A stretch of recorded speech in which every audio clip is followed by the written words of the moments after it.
eu vou começar falando para vocês porque eu estou aqui na cadeira de rodas.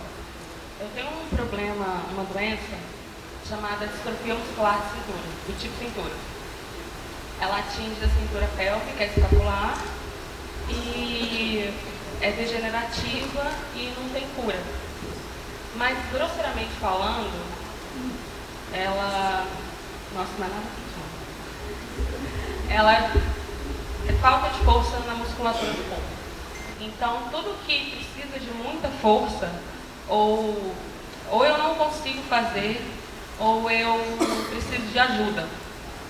E eu lembro que na época, os médicos falaram o seguinte: olha, essa doença costuma atingir os homens, costuma ser numa fase adulta, e você precisa ter um histórico na família para ver se você pode vir a ter ou não.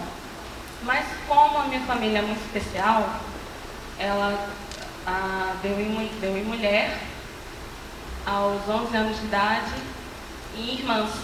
A minha irmã mais velha, Gabriela, também tem a mesma coisa que eu, nós somos distróficos. E nesse período, os meus pais, iluminados, falaram o seguinte: ó, deu merda e você vai ter que lidar agora com uma série de limitações. E a gente vai estar aqui com todo o amor do mundo, claro, mas você vai ter que... a gente vai deixar tudo o mais confortável possível, facilitar na medida do possível para vocês, mas quem vai lidar com isso, a gente não vai estar 24 horas com você, vai ser você. Então, vamos procurar adaptar a sua vida a essa nova realidade. E nesse processo todo, não só os meus pais, como a minha família, né, toda, e os meus amigos. E bem no inicinho, quando eu comecei a sair de carro, essas coisas todas, eu tenho dois amigos, a Carol e o Giovanni, e eles são engenheiros civis, e eu lembro dos dois parados em frente ao porta-mala do carro. Eu acho que eles fizeram, não sei, cálculo para saber a profundidade, a altura, aquela coisa toda, para a cadeira entrar. Tinha que caber mais 5 pessoas na frente, e tinha aquela cadeira ali, tinha que entrar de todo jeito, sem tirar roda, sem tirar nada. E desde então tem sido praticamente assim. Obviamente que agora eu já sei quase todos os carros que, né, comportam a cadeira e como, mas no início foi assim. E como vocês, foi um exemplo de hoje, né, pelo acontecido, se você não tem criatividade para você passar por isso, eu acho que fica muito mais complicado. Teve uma viagem que eu fiz para Gramado que tinha um teleférico, e o teleférico ele simplesmente não parava. E aquilo ali foi quase uma fatalidade, né, que eu podia ter morrido, mas as pessoas que estavam comigo, que era o pessoal da faculdade, eles falaram: não, gente, você vai entrar e a gente vai dar um jeito de você entrar e sair. E eu falava: gente, a queda é grande, né? Vocês não estão prestando atenção nisso. E eles ignoraram completamente o fato, né? Qualquer coisa, eu podia ter morrido. Mas eu fui. E ele diminuiu, né, a velocidade do teleférico.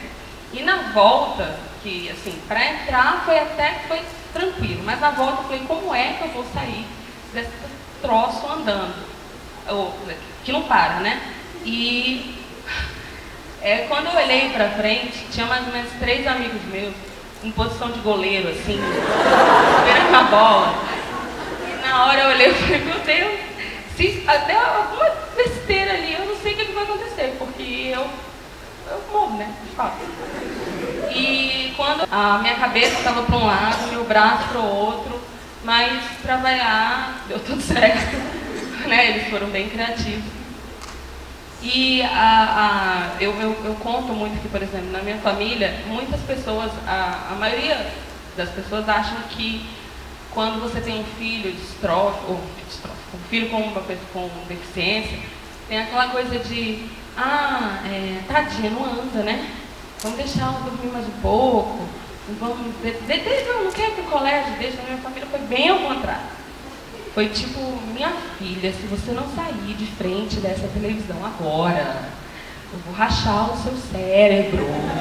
Pelo amor de Deus, vai estudar. Se você me repetir de ano de novo, não sei o que eu vou fazer. Vestibular foi a mesma coisa, né? Com aquela coisa de comunicação. Não, vamos conversar. Publicidade, não, olha. Você sabe a lista de profissão que tem? Então, os meus pais foram bem responsáveis nesse sentido. Então, não teve muita frescura também. Mas como nem tudo assim, né, são flores, eu sempre tenho que lidar também com pessoas. E as pessoas precisam também lidar com o meu problema, o que é bastante complicado de vez em quando. E é uma coisa que eu sempre brinco, que a minha vida inteira eu ouvi algumas perguntas, que é o que eu chamo de perguntas cretinas. Que é de fato as perguntas, que é o que eu chamo de perguntas cretinas. Que é de fato o que acontece. E eu tento não fazer essa cara aí, mas é bem difícil de acontecer. Eu estava conversando outro dia com a minha irmã e a gente viu a quantidade absurda de perguntas que a gente ouve, que, né, são aquelas perguntas que você olha e fala assim, não, sério isso? E assim, ninguém tem obrigação de saber o que eu tenho, ninguém me conhece para né, ficar à vontade para conversar comigo em relação ao meu problema ou não. Mas, por exemplo, teve uma jornalista de um jornal grande que perguntou para mim, você tem amigos? E eu fiquei olhando para ela e falei, sério? E eu quase que eu falo, eu vou chamá-los para te bater, porque você nunca mais pode fazer esse tipo de pergunta. Outra vez perguntaram, você sai? E eu olhei e falei, cara, vou falar que não, né? Só comer enfermeiro de manhã para tomar banho de sol. Qualquer coisa tipo. É meio absurdo. Isso assim, é mais comum do que vocês acham que. Outra vez me perguntaram se eu dormia em maca. E nessa mesma hora eu fiquei esperando o cara perguntar se eu morava no hospital. Porque eu durmo em cama, gente. Não necessariamente as pessoas que, né? Cama normal, quarto, estante, quadro. E você fica meio desconcertado, assim, mas assim, eu nunca respondi grosseiramente nenhuma dessas pessoas, embora eu faça cara de ramo. E essas mesmas pessoas, eu acho que elas são parentes daquelas pessoas que a gente costuma chamar de pessoas interativas. Eu não sei o que acontece também na cabeça dessas pessoas. Elas resolvem tocar em você, assim, e querer participar de uma forma. Isso acontece muito quando eu vou em restaurante que tem bar, que tem música. As pessoas param e elas pegam os meus braços e começam a dançar comigo. Eu queria entender por que elas fazem isso. E elas não me conhecem. E elas falam e vem ainda com a frase, que lindo você aqui. E eu fico olhando e falo, velho, eu devia estar onde? Enjaulada, não sei, no quarto, acorrentada.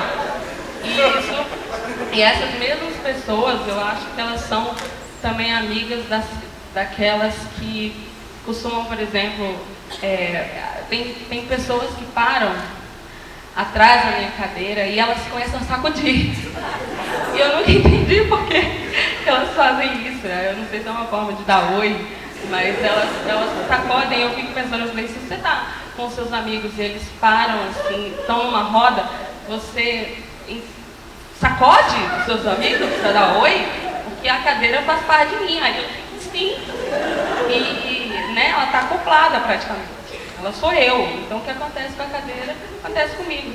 E tem aquelas loucas, que são muitas na rua, elas chegam do outro lado, assim, elas vêm andando, elas viram a cabecinha e sorriem, aí eu viro pro lado também, aí sorri, elas falam, bom dia, boa sorte. E eu falo, obrigada. E assim, a pessoa que está geralmente me levando, elas são completamente ignoradas, porque a quantidade de gente que fala comigo na rua é uma coisa absurda.